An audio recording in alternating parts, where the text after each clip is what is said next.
નરોલી ભવાની માતાના મંદિરે ધોળે દિવસે એક વ્યક્તિ માતાજીના મૂર્તિ પરથી મુગટ અને મંગળસૂત્ર કાઢી ફરાર। ઘોર કળિયુગનો કિસ્સો સેલવાસના નરોલી ગામે ભવાની માતાના મંદિરમાં ધોળે દિવસે એક વ્યક્તિ આવી માતાજીના મૂર્તિ ઉપરથી મુંગટ અને મંગળસૂત્ર કાઢી ફરાર થઈ ગયો હતો, જે આખી ઘટના ત્યાં લગાવેલા સીસીટીવી કેમેરામાં કેદ થઈ ગયું છે। ત્યારે તસ્કરોનો હવે જાણે ભગવાનનો પણ ડર રહ્યો નથી, જે આ કિસ્સા ઉપરથી સાબિત થઈ રહ્યું છે।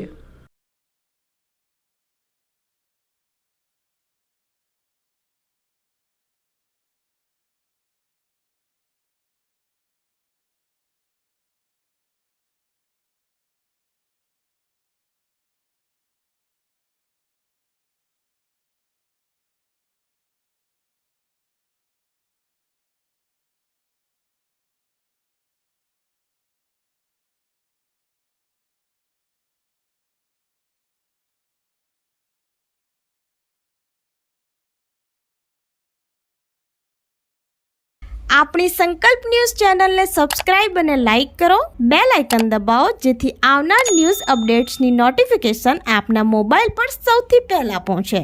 Like, subscribe and share the video.